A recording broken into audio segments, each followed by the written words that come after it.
예, 우리 지난해 초부터 주일마다 구속사적 성경 강해를 해나오면서 이제 출애굽기에 와서 이제 많은 시간을 지금 할애해서 출애굽기에 대한 강의를 하고 있습니다. 이처럼 이 출애굽기에 대해서 여러 시간에 걸쳐서 강의를 하게 되는 이유는 이 출애굽 사건은 성경에 기록된 하나님의 구원 역사 중에서도 가장 중요하고 하나의 원형적인 사건으로서 이 출애굽기를 잘 이해해야 우리가 하나님께서 이루어가시는 구속 역사의 원리를 잘 깨달을 수가 있고, 또 오늘 우리가 어떤 신앙으로 살아가야 되느냐 하는 데 대한 기본 원리를 여기서 우리가 깨달을 수 있기 때문입니다.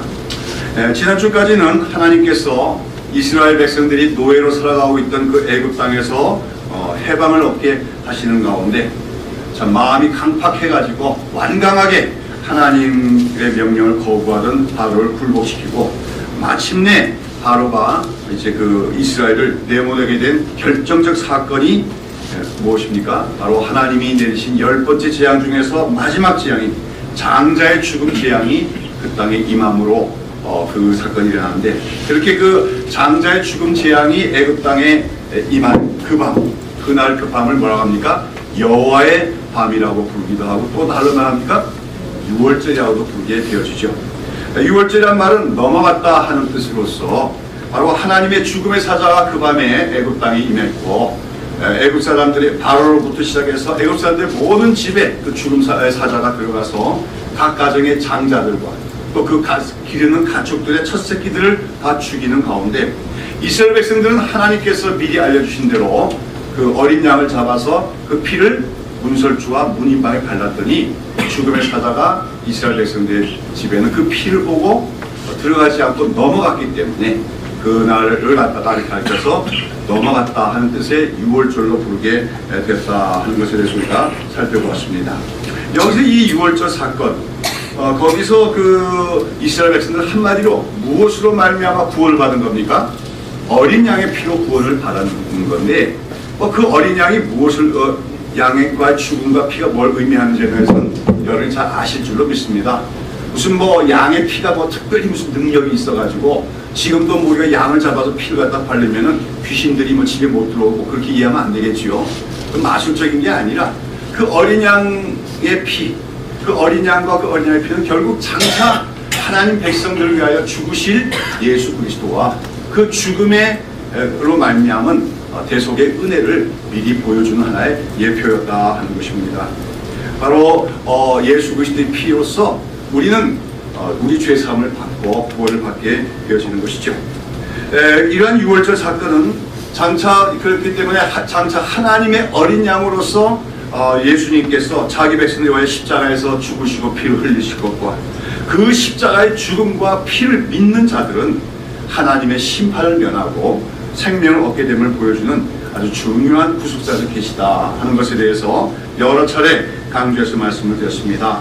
자, 그런데 이제 오늘 우리가 읽은 출애굽기 13장에 보면 그처럼 유월절 밤에 이스라엘 백성들을 애굽으로부터 인도해내신 하나님께서는 이스라엘 백성들에게 대대로 유월절과 무교절을 지킬 것을 명하시면서 또 한 가지 그 유월절 무교절 규례와 더불어서 또 한 가지 그들이 지켜야 될 규례로서 모든 초태생은 다 하나님께 돌리라고 명하고 계신 것을 볼 수가 있습니다. 오늘 1절 2절 다시 보시면 여호와께서 모세에게 일러 가라사대 때 이스라엘 자손 중에 사람이나 짐승이나 물어나고 초태생은 다 거룩히 내게 구별하여 내게 돌리라. 이는 내 것이니라. 그렇게 하십니다. 여기 보시면 사람이나 짐승을 막론하고 초태생은 다 하나님의 것이다. 이렇게 하시면서 그 초태생들을 하나님께 돌리라고 명하고 계시지요. 여기서 이 초태생이란 말은 뭡니까? 영어로 보면 firstborn male입니다. firstborn, 처음 난 수컷이다. 처음 난 수컷 새끼를 얘기하는 거죠. 그러니까 사람의 경우에는 처음 난 자식이니까 맏아들을 말하는 것이고, 그 다음에 가축들의 경우에는 그 어떤 가축이 낳은 첫 번째 새끼를 가리키는 것으로서 오늘 여기 나오는 이 규정을 가리켜 초태생 규례라고 합니다. 자, 그러면 하나님께서 왜 이스라엘 백성들에게 이러한 그 명령을 주시는 것이겠습니까? 우리가 이 성경의 배경이 되는 고대 문화에서는 이 초태생이라고 하는 것은 그 당시 사람들에게 가장 소중하고 가장 귀한 것을 상징합니다. 오늘날에는 이제 마다들, 우리의 마다들, 특별히 장자가 다른 아들이나 다른 자녀들보다 더 특별한 특권이나 혜택을 누리지 않게 되었지요. 그러나 과거의 대부분 사회에서는 이 마다들, 즉 장자는 그 아버지의 분신과 마찬가지로 여겨져서 아버지 유산을 대부분 상속받거나 아버지 기업을 물려받는 경우가 많았습니다. 그리고 이제 가축들 중에서도 이 초태생, 첫 새끼는 첫 새끼를 낳았다는 것은 이제 그 이후로 더 많은 새끼들을 낳을 수 있다는 걸 하나 보장해주는 것이 되기 때문에 그 특별한 복된 존재로 여겨지는 게 바로 초태생이었다고 하는 것이죠. 자, 그런데 왜 하나님께서는 그런 초태생들은 다 내 것이다 말씀하시면서 내게 돌리라고 말씀하십니까? 말하면 하나님은 좋은 걸 가장 좋은 것만 즐기시는 욕심쟁이라서 그러십니까? 예, 우리 사람들 가운데도 그런 게 있잖아요. 제일 좋은 거 있으면 이건 내 거, 이런 사람 있잖아요. 그처럼 지금 하나님이 초태생은 제일 좋은 거니까 이건 내 거야 이렇게 주장하시고 계신 것입니까? 아니죠. 예, 우리가 오늘 우리가 이 초태생 교리를 잘 이해해야 되겠습니다만은, 근데 과거에 우리 한국 교회는 이 초태생 규례를 문자적으로 지켰던 그런 과거의 역사가 있습니다. 그래서 대부분 사람들이 이제 교인들이 그 농업이 주업이었던 시대에는 보면 많은 교인들이 그 텃밭에서 오이 하나를 열매를 맺더라도 어떻게 해요? 첫 열매는 하나님께 드려야 된다 그렇게 믿고서 가장 먼저 익은 오이를 뭡니까? 따서 그 목사님 사택에 가져오는 경우도 있었고, 또 가을 추수를 하면서도 가장 먼저 거둔 볕단을 교회에 헌물로 드리기도 했습니다. 그러면 첫 번째 것을 하나님께 드려야 된다 하는 그런 신앙의 그 행위였지요. 그리고 이제 또 그 많은 교인들이 이제 그 직장에 들어가서 첫 번째 봉급을 받으면 그건 자기가 사용하지 않고 그 온전히 그 첫 번째 받은 봉급 전체를 교회 헌금으로 드리기도 했는데, 그런 관습도 바로 이 오늘 초태생 규례와 관련된 근거한 것이라고 볼 수 있지요. 또 그 다음에 또 과거에 우리나라 가정에서 자녀들을 이제 많이 출산하던 시대에는 어떤 부모들은 초태생은 내게 돌리라 하는 명령을 문자적으로 지키기 위해서 첫 번째 아들, 즉 장남은 하나님께 드린다. 그래서 소위 하나님의 종으로 바친다. 즉 목사가로 바치는 경우도 바치겠다 서원하는 경우가 적지 않았습니다. 이런 과거의 한국교회의 풍습은 이제 어떻게 보면 나름대로 하나님 말씀대로 순종하기 위한 소박하고 아름다운 신앙의 표현이라고 할 수가 있을 것입니다. 그러나 사실은 이러한 그 신앙적인 관습이 사실 성경에서 규정하고 있는 그 초태생 규례의 근본적인 의미를 제대로 이해한 것은 아니었다 할 수가 있지요.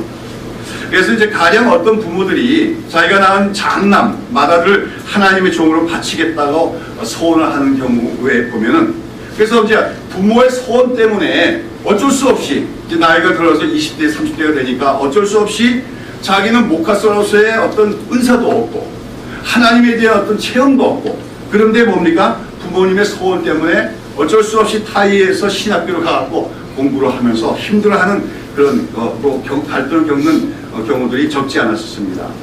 그런 경우에 사실 여러분, 어떤 사람이 부모가 이 자식은 하나님께 바칩니다, 하나님의 종이로 바칩니다 한다고 해서 신학교 가야 될까요? 이제 이런 것이 이제 과거에 이제 율법주의적인 그 신앙 성향이 있었던 한국교의 모습이긴 합니다만은, 사실 그것은 어떤 사람이 목사가 되냐 안 되느냐 하는 그것은 그 개인이 하나님과의 인격적인 관계 속에서 부르심을 받는 문제지, 부모의 소원에 의해서 자식이 하나님께 바쳐지거나 목사가 될 수 있는 것은 아닙니다. 그러나 어쨌든 우리가 이렇게 그 과거 교회를 보면 이 초태생은 하나님의 것이다, 그 초태생은 하나님께 바치라고 하는 말씀을 문자 그대로 지키려고 하는 그 노력이 있었고, 그런 면에서 보면 어떻게 보면 조금 성경적인 원리를 깊이 이해하지는 못했지만 나름대로 소박한 신앙적인 열심은 있었다, 그렇게 얘기할 수가 있을 것입니다. 사실 근데 오늘날의 현대교회는 어떻습니까? 그런 소박한 열심이 전혀 없어요. 이제 교인들이 이제 인색해지기 시작했고 하나님께 드리는 어떤 헌금에서도 너무 계산적이 되어가고 있는 것을 봅니다. 심지어는 다른 사람을 의식해서 드리기도 하는데 이런 것들은 참 오히려 우리 한국 교회가 과거에는 조금 성경에 대해서 무식하지만 소박한 열심이 있었던 것, 그것이 오히려 더 부럽게 생각이 된다고도 할 수가 있을 것입니다. 자, 아무튼 다시 본론으로 들어가서 그때는 하나님께서는 왜 출애굽을 하는 이스라엘 백성들에게 초태생은 나의 것이니 하나님께 돌리라고 하는 명령을 주셨을 것이겠습니까? 우리가 늘 명심해야 될 것은 성경은 어떤 책이냐 할 때 구속의 진리를 보여주는 하나의 계시책이라고 하는 것입니다. 그런 가운데 우리가 구약 성경이 그림자이고 예표라면 신약 성경은 그 본체와 성취라고 할 수가 있습니다. 특별히 우리가 살펴보고 있는 출애굽기에 나오는 여러 가지 역사적 사건들은 구약 장차 예수 그리스도 안에서 사람들이 얻게 될 구원을 보여주는 가장 잘 보여주는 하나의 그림들이라고 할 수가 있다고 하는 것이죠. 아까도 말씀드렸지만 6월절 밤에 이스라엘 백성들이 죽음을 면하고 애굽에서 해방을 얻게 한 어린 양, 그 어린 양의 피는 예수 그리스도의 십자가의 죽음과 그 피를 예표하는 것입니다. 그리고 하나님께서 이스라엘 백성들에게 그 6월절을 대대로 지키라고 하신 것은 장차 그 6월절이 예수 그리스도 안에서 성취될 것을 깨닫게 하시고자 하는 그런 뜻이 있었다고 하는 것이죠. 자, 이것은 오늘 우리가 살펴보는 초태생 규례도 마찬가지입니다. 하나님께서 이 초태생 규례를 통해서도 신약시대에 이루어질 예수 그리스도를 말미암는 구원의 진리를 오늘 우리에게 보여주시고자 한 것이라는 것이죠. 하나님께서 이 초태생 규례를 철저히 지키는 것을 통하여 이스라엘 백성들로 하여금 먼저 자기들이 과거 애굽 땅에서 노예로 소망 없이 살다가 6월절 밤에 구원을 받은 것을 늘 잊지 않고 기억하게 하시는 것이 바로 이 초태생 규례의 첫 번째 목적입니다. 오늘 우리가 읽은 본문의 11절과 12절에 보면 하나님께는 장차 이스라엘 백성들이 가나안 땅에 들어가거든 무릇 초태생의 자녀와 모든 가축의 초태생을 다 구별하여 여호와께 돌리라고 명하십니다. 그러면서 수컷은 다 여호와의 것이다 그렇게 말씀하는데 여기서 이제 이것은 초태생들 중에서 수컷들은 다 하나님께 속한 것임을 말씀하신 것이죠. 그러면서 이제 이어지는 14절과 15절에 보시면 왜 이 초태생 규례를 지켜야 되는가에 대한 설명이 나옵니다. 즉 하나님께서는 후대에 이제 이스라엘 백성들이 약속의 땅인 가나안 땅에 들어가서 살게 되었을 때 그 이스라엘의 자녀들 후손들이 왜 초태생을 하나님께 드려야 됩니까? 이렇게 이유를 물을 때 어떻게 대답하라고 말씀하십니까? 예, 거기에 오늘 14절과 15절을 다 봅니다.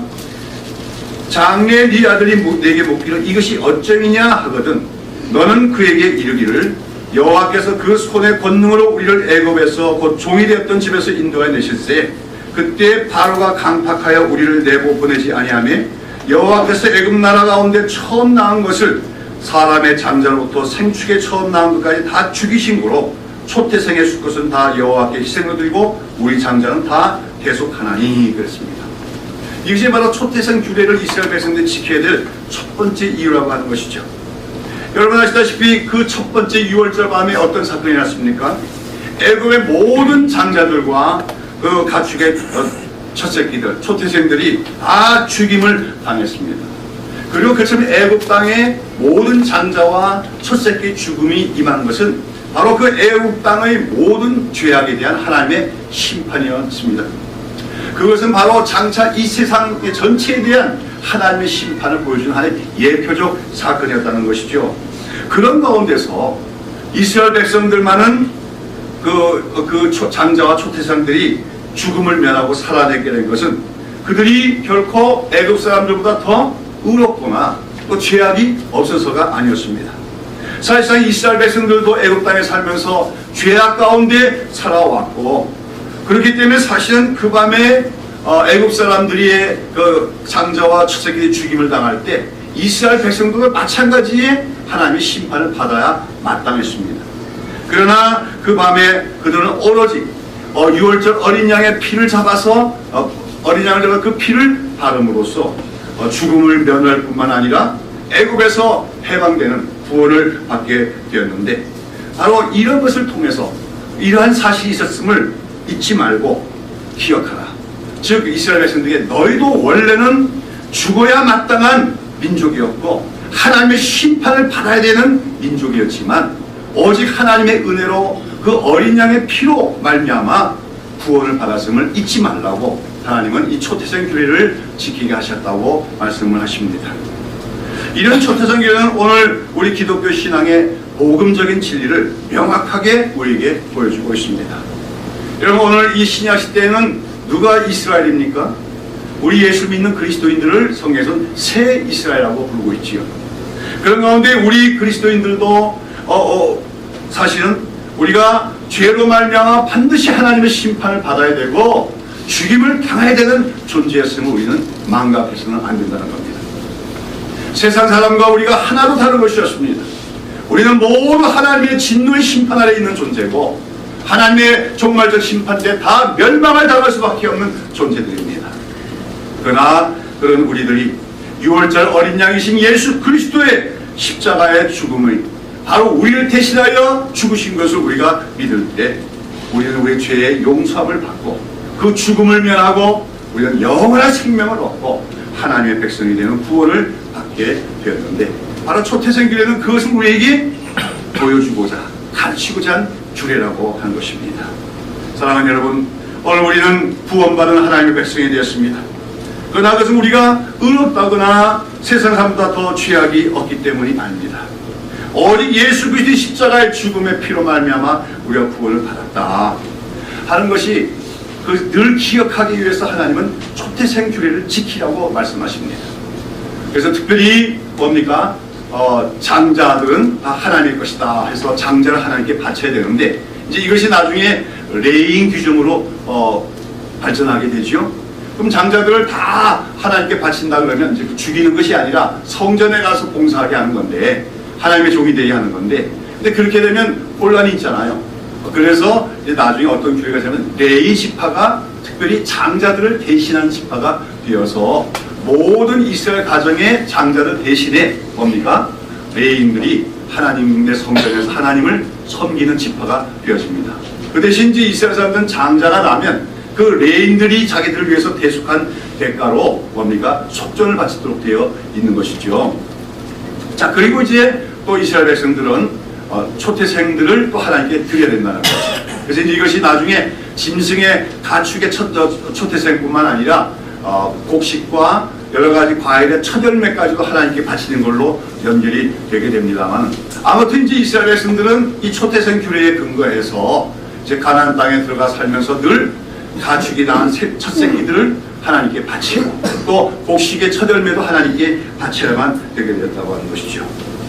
우리가 오늘 이제 그런 가운데 그들은 어떤 고백을 하면서 그 초태생을 하나님께 바쳐야 된다는 겁니까? 우리는 과거 애굽 땅에서 살 때 노예로 살면서 소망이 없던 민족이었는데, 그리고 또 우리는 애굽 사람들과 동일하게 죄인이었기 때문에 하나님의 심판을 받을 수밖에 없었지만, 하나님께서 그 밤에 모든 장자들을 죽이고 초태생들을 죽이는 가운데에서도 어린 양의 피로 우리를 구원하셨다. 이 고백을 하면서 초태생을 드리라고 하나님을 말씀하고 계신 것입니다. 오늘 우리가 이 초태생 규례와 가장 관련이 깊은 그런 것이 오늘 교회에서도 행해지는 것이 11조라고 할 수가 있지요.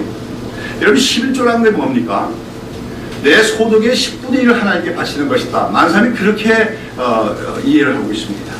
그러나 이 10조, 11조란 말은 단순히 10분의 1, 즉 10%를 하나님께 드린다는 의미 이상의 의미를 갖고 있다는 거죠. 11조를 하나님께 드린다는 것은 나의 소유 중에서 가장 소중한 첫 번째 것, 즉 초태생을 하나님께 드린다는 그런 의미로 우리가 보아야 한다는 것입니다.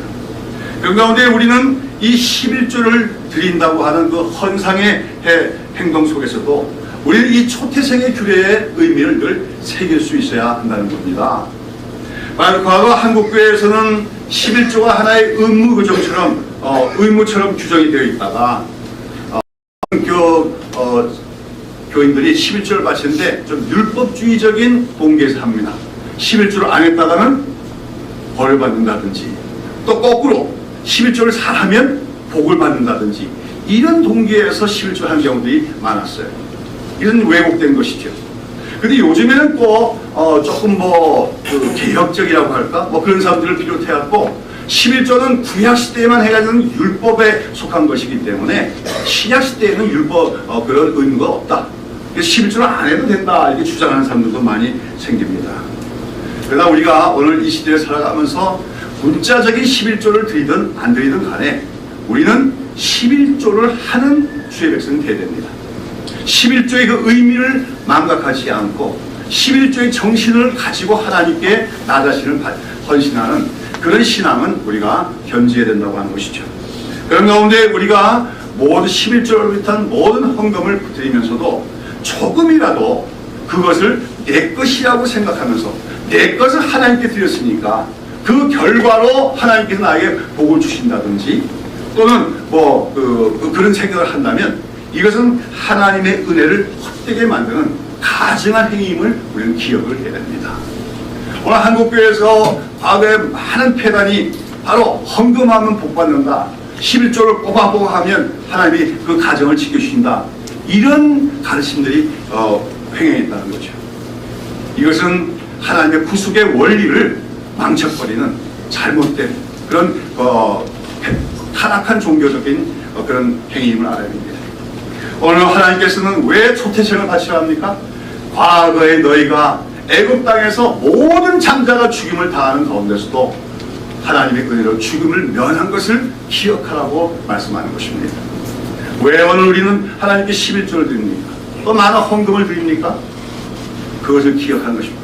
우리가 우리 죄로 말미암아 마땅히 심판을 받아 죽어야 될 존재임에도 불구하고 우리를 구원하셨음에 대하여 감사하며, 특별히 예수 그리스도의 은혜로 십자가 죽음과 그 피로 말미암아 우리가 생명을 얻고 구원받은 백성이 되었음을 고백하는 고백에서 우러나오는 행위가 우리 11조와 여러 가지 헌금들이 되어야 된다는 것이죠.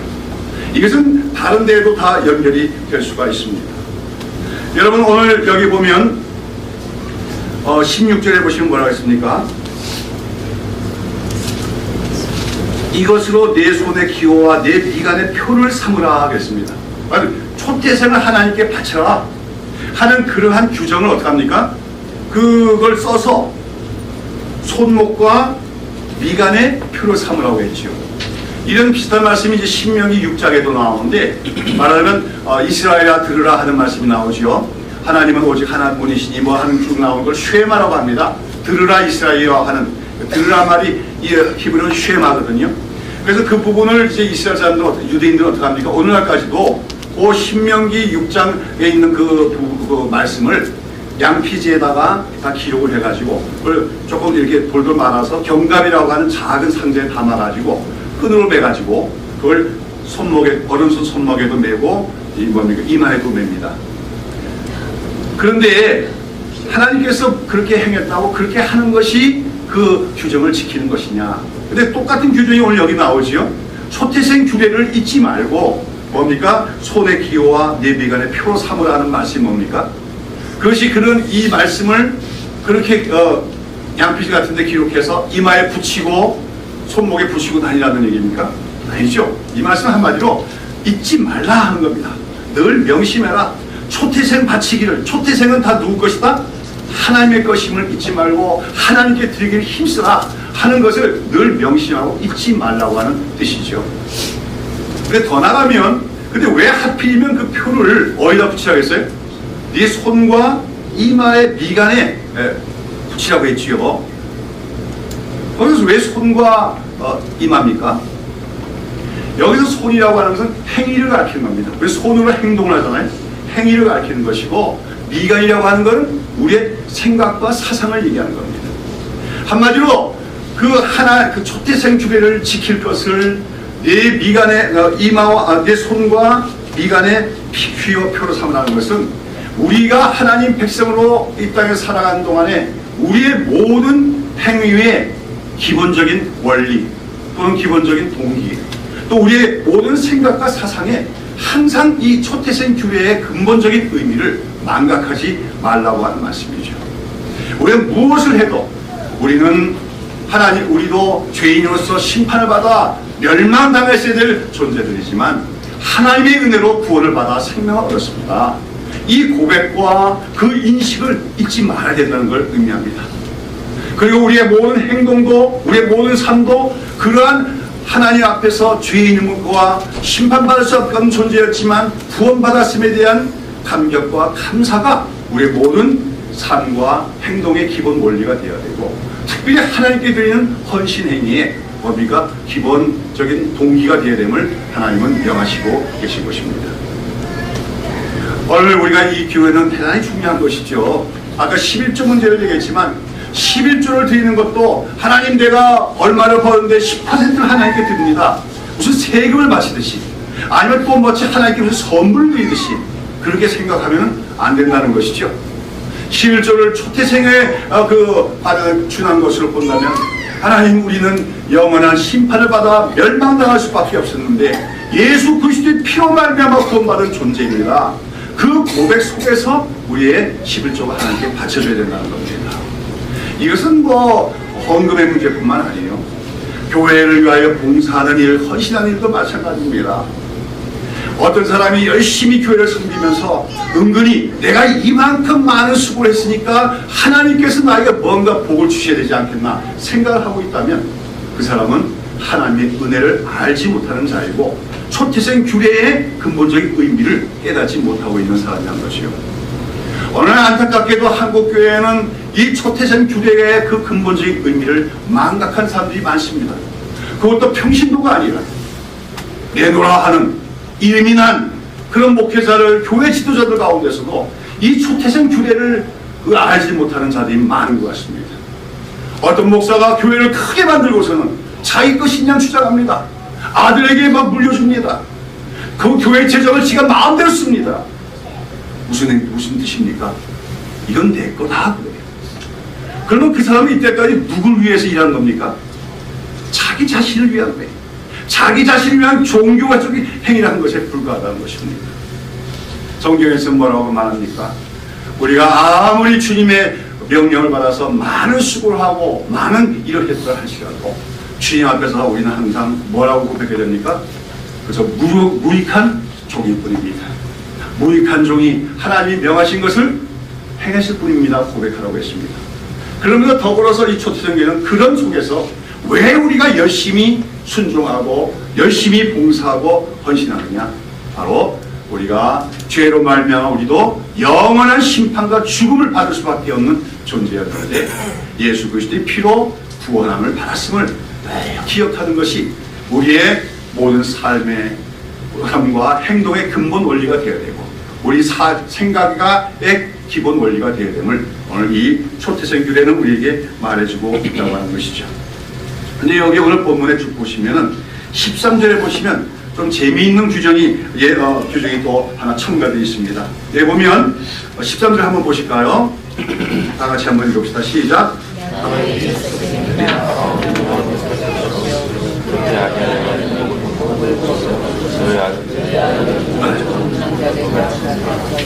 예, 여기 보면 나귀의 첫 새끼는 다 어떻게 할 것이다? 어린 양으로 대속할 것이요 그렇게 아니면 그 목을 꺾으셔 할 것이다 그렇게 얘기했습니다. 앞서 모든 초태생은 여기 보면 모든 초태생은 구별하여 여호와께 돌리라 하겠는데 돌린다는 말은 하나님께 바친다는 것으로 다른 말은 제물로 드림을 의미합니다. 그래서 이제 이스라엘 백성들은 집에서 키우는 양이나 염소가 첫 새끼 낳으면 그건 하나님께 무조건 바쳐서 번제로 드리게 되어 있었어요. 자, 그런데 나귀는 어떻게 하는 겁니까? 나귀는 첫 새끼를 낳으면 어떻게 하라고? 어린 양으로 대속하라고 얘기하고 있습니다. 왜 그럴까요? 자, 이건 이제 나중에 이제 율법에 나오겠지만 하나님께서는 이스라엘 백성들이 먹을 수 있는 짐승과 먹지 못하는 짐승을 구분하시죠. 먹을 수 있는 짐승을 정결한 짐승, 못 먹는 짐승을 부정한 짐승이라고 하는데 그 기준이 무엇입니까? 이제 특별히 이제 동물들 보면 그 기준이 발굽이 갈라졌느냐, 발굽이 있느냐 없느냐, 그렇죠? 그 다음에 또 뭐죠? 되새김질을 하느냐 안 하느냐, 이게 이제 기부진이 되고 있어요. 근데 이제 발굽이 있고 되새김질을 하는 짐승의 대표적인 게 뭐죠? 그게 뭐 소와 양입니다. 뭐 사슴 같은 것도 마찬가지. 이것들은 다 이스라엘 백성들이 먹을 수 있어요. 근데 먹을 수 있다는 것은 또 다른 말로 하면 하나님께 제물로도 바칠 수 있음을 얘기합니다. 그러니까 부정한 짐승은 뭐예요? 그렇지 못한 거죠. 그러니까 되새김질을 안 하든지 발굽이 갈라지지 않았다든지 그러면 그건 하나님께 바칠 수도 없고 먹을 수가 없는데, 그런 대표적인 짐승이 뭘까요? 가장 대표적인 게 돼지고 개죠. 개와 돼지, 그렇죠? 그래서 이스라엘 사람들은, 유대인은 어느 나라에서 개와 돼지를 먹지 않습니다. 그런 가운데 하나 또 뭐 있어요? 낙이라고 하는 거예요. 낙이도 보면 발굽은 있죠. 발굽은 있지만 뭐가 없습니까? 되새김 기능이 없는 게 낙이기 때문에 부정한 짐승으로 간주되고 하나님께 제물로 바쳐질 수가 없다고 하는 겁니다. 자, 근데 이 낙이라고 하는 것은 근데 사실 이스라엘 백성들의 삶에서는 굉장히 중요한 짐승이에요. 왜요? 이 나귀가 짐을 실어 나르기 때문에. 그래서 출애굽기 10장에 보면 이스라엘 백성들이 애굽 땅에서 나올 때도 나귀들도 함께 나왔고, 그 나귀들이 이스라엘 백성들이 그 애굽에서 나오는 많은 이삿짐들을 뭡니까 등에 싣고 지고 나간 것을 알 수 있지요. 나중에 보면 우리가 예수님과 관련해서도 예수님이 예루살렘에 입성하실 때 어린 나귀를 타고 들어가십니다. 그러니까 나귀라고 하는 것은 어떻게 보면 이스라엘 백성들에게 중요한 소유물이에요. 또 하나님을 섬기는 데 있어서도 쓰임받을 수 있는 그런 짐승인데, 그러나 본질적으로 이 나귀는 어떤 짐승입니까? 부정한 짐승이라는 거죠. 부정한 짐승이기 때문에 하나님께 제물로 바칠 수가 없다. 그렇기 때문에 나귀의 첫 새끼를 낳으면 어떻게 하라는 겁니까? 그 첫 새끼 대신에 어린 양을 하나님께 제물로 바치자는 거예요. 그렇게 되면 되는데, 만약에 어린 양으로 그 대속을 하지 않을 것이면 어떡하라? 그 나귀의 첫 새끼는 목을 꺾어서 죽이라고 얘기하는 것입니다. 그러니까 무슨 말이에요? 나귀가 태어났는데 어린 양으로 대속받지 않은 나귀는 하나님께 바쳐질 수도 없고 쓰일 수도 없는 부정한 짐승일 뿐이니까 버리라고 얘기하는 거, 죽여버리라고 하는 것이죠. 왜 이런 규정이 있는 것입니까? 여기 나오는 나귀가 누구를 의미할까요? 바로 여러분과 저를 의미하는 것입니다. 우리는 다 하나님을 믿기 전에 부정한 자들이었습니다. 더러운 자들이었습니다. 하나님께 바쳐질 수 있는 존재가 아닙니다. 하나님이 쓰실 수 있는 만한 존재가 아닙니다. 그러나 우리를 위하여 누가 대속하게 죽음을 맞으셨습니까? 어린 양이신 예수님께서 죽으셨습니다. 예수님께서 우리를 위하여 대신 죽어주셨기 때문에 우리는 이제 부정한 짐승이 아닌 하나님께 쓰임받는 그런 존재들이 되어진 것입니다. 오늘 여러분, 우리가 하나님의 사람으로 살아가면서, 저 같은 게 목사로 살아가면서 내가 다른 사람보다 깨끗하거나 의로워서 하나님께 쓰시는 것이 아님을 알아야 돼요. 나도 나귀처럼 부정한 자였습니다. 그러나 예수님이 나를 위하여 죽어주셨기 때문에 나는 하나님께 헌신할 수도 있고, 그런 나의 헌신을 하나님이 어떻게 합니까? 사용하여 주신다는 거죠. 아까 말씀드린 것처럼 예수님이 그 십자가의 죽음을 앞둔 그 위대한 그 예루살렘 입성의 사건에서 누구를 타고 들어가십니까? 나귀 새끼를 타고 들어가시죠. 아마 그 나귀도 뭐예요? 예수님께 쓰임받기 위해서 누가 그를 위하여 먼저 죽었을까요? 어린 양이 그 나귀 새끼를 위하여 뭡니까? 죽임을 당한, 대속을 한 그런 나귀였을 것입니다. 바로 그 예수님이 타고 들어가신 나귀, 그 나귀가 바로 오늘 우리 성도들의 상징이라고 할 수가 있을 것입니다. 우리는 다 기억해야 됩니다. 우리가 나귀와 같이 부정한 자인데도 오늘 하나님의 집에서, 하나님의 교회에서, 하나님의 종으로 살아갈 수 있는 것은 예수님이 우리의 대속물이 되셨기 때문이다 하는 사실을 우리는 기억해야 될 줄로 믿는 것입니다. 자, 오늘 이 초태전 규례를 이렇게 살펴보다 보니까 이 초태전 규례는 앞서도 말씀드린 것처럼 너무나도 중요한 구속의 원리들을 오늘 우리에게 보여주고 있다고 하는 것이죠. 앞서도 말씀드린 것처럼 하나님께서 초태생은 다 내 것이다. 초태생을 내게 돌리라고 하는 것은 뭐 하나님이 좋은 것만 택하시려는 욕심장이기 때문이 아니라는 거죠. 자기 하나님 백성들로 하여금 하나님 백성들이 어떻게 구원받았는가를 늘 기억하게 하시고, 특별히 그들이 어린 양의 죽음의 대속적인 죽음으로 말미암아 생명을 얻었고 하나님께 쓰임받는 민족이 되었음을 기억하라고 하는 것이죠. 우리가 기억해야 될 것은 예수님이야말로 진정한 의미의 초태생이십니다. 예수님은 하나님의 독생자를 하나님 받아들어서, 아까도 얘기했듯이 이스라엘 백성들이 애굽에서 죽음을 면한 것은 그 어린 양의 피에 어떤 무슨 효력이 있고 어떤 마력이 있어가 아니라 그 어린 양의 피가 장차 죽으실 하나님의 독생자 맞아드신 예수님의 죽음을 예표하고 있기 때문입니다.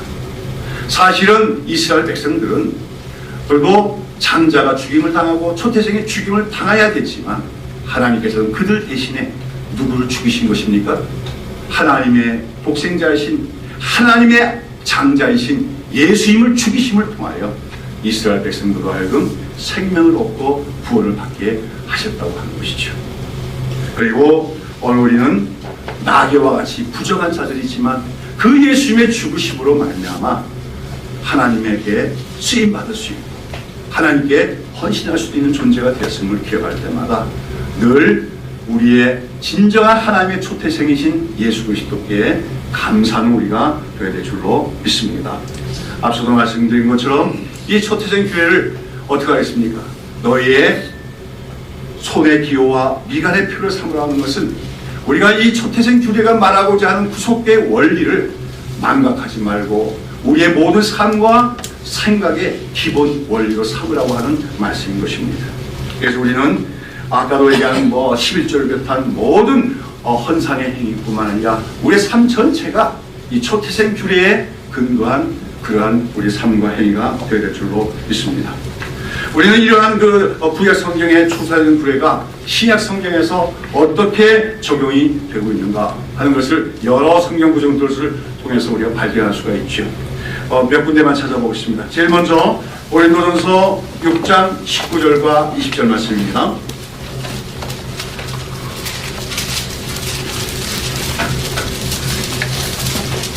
고린도전서 6장 19절에서 20절 다 같이 한번 같이 읽겠습니다. 시작. 너희 몸은 너희가 하나님께로부터 받은 바 너희 가운데 계신 성령의 전인 줄을 알지 못하느냐? 너희는 너희의 것이 아니라 값으로 산 것이 되었으니 그런즉 너희 몸으로 하나님께 영광을 돌리라 했습니다. 여러분, 우리는 누구 거예요? 우리의 것이 아니라는 거죠. 너희는 너희의 것이 아니라는 거죠. 하나님이 값으로 주고 사셨다고 했습니다. 어떤 값을 주셨다는 겁니까? 예수 그리스도 하나님의 초태생이신 하나님의 마다하신 예수님을 죽이심을 통하여 그 죽음을 통하여 값으로 우리를 사셨다고 말씀하시는 것입니다. 그렇기 때문에 우리가 하나님 앞에서 우리가 내 자신은 나의 것이다 주장할 수 있는 권리도 없고 그렇게 해서는 안 된다고 하는 것이죠. 그래서 우리는 늘 하나님 앞에서 어떤 인식을 갖고 살아야 합니까? 나의 소유뿐만 아니라 나의 인생 전체가 다 하나님의 것이라는 것을 우리가 고백하며 살아가야 한다고 하는 것이죠. 세상 사람들은 뭐라고 말합니까? 내 인생은 나의 것이라고 합니다. 내 인생은 나의 것. 내가 내 인생의 주인이라고 말합니다.